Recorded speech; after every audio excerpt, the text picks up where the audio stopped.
जिस सरदार वल्लभ भाई पटेल ने आरएसएस को पास्ट में बैन किया था, उसी आरएसएस के लीडर हमारे प्राइम मिनिस्टर मोदी जी ने उनका स्टेच्यू क्यों बनवाया, आज हम इस कहानी से जानेंगे। सरदार वल्लभ भाई पटेल जो first deputy prime minister and home minister थे आज़ाद भारत के, साथ में कांग्रेस के लीडर भी थे मरने से पहले तक। जो भारत अभी है वह 1947 में नहीं था। उस टाइम 584 स्टेट्स थे और सभी स्टेट्स के पास 3 ऑप्शंस थे, या तो इंडिया को ज्वाइन करे, या तो पाकिस्तान को, और या फिर इंडिपेंडेंट हो जाए। सभी स्टेट्स के अलग अलग राजा थे, उनका रहन सहन अलग था, तो अपना राजपाट छोड़कर एक साधारण जिंदगी जीना इंडिया को ज्वाइन करके बहुत ही मुश्किल था, एक तरह से नामुमकिन ही था। लेकिन सरदार पटेल जी ने अकेले ये मुमकिन करके दिखाया।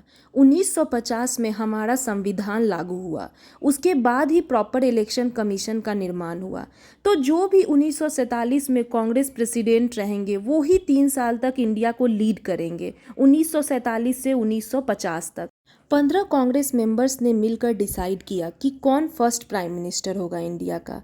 12 मेंबर ने पटेल जी को चुना और 3 ने वोट ही नहीं दिया।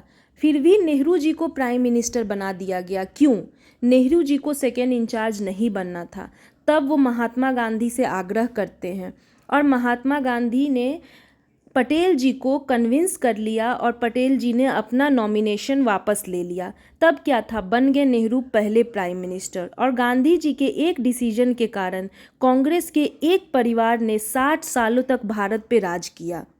पटेल जी को बस नेशन के लिए कुछ करना था, चाहे पोजीशन कोई भी हो। तब वो भारत के सबसे पहले होम मिनिस्टर बन गए और उनको ये सारे जो 584 स्टेट्स थे उनको एक करना था, यूनाइट करना था। तब होना क्या था, पटेल जी और उनके सेक्रेटरी वीपी मेनन सभी स्टेट्स के किंग से मिलने निकल पड़ते हैं और पटेल जी ने नामुमकिन को मुमकिन कर कर दिखाया। पटेल जी की शर्त थी, सारे किंग्स के पास टाइम था 15 अगस्त 1947 तक इंडिया के साथ मर्ज होने का।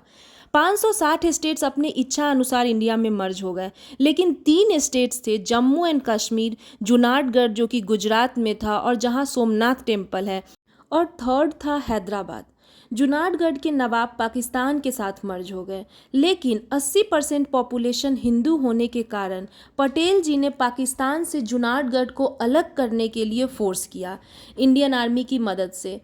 प्रेशर के कारण नवाब कराची भाग गया और इंडियन आर्मी ने जूनागढ़ का कंट्रोल अपने हाथ में ले लिया।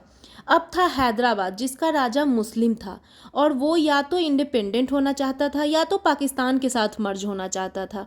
इंडिपेंडेंट के 1 साल बाद तक भी वह रेडी नहीं था इंडिया के साथ मर्ज होने के लिए। जो भी ट्रेन हैदराबाद से जाता था उसे या तो लूट लिया जाता था या तो इंडियन पीपल को मार दिया जाता था। लेकिन नेहरू जी कोई मिलिट्री एक्शन लेने के लिए तैयार नहीं थे। एक बार जब नेहरू यूरोप ट्रिप पर जाते हैं तो पटेल जी को प्राइम मिनिस्टर का चार्ज दिया गया।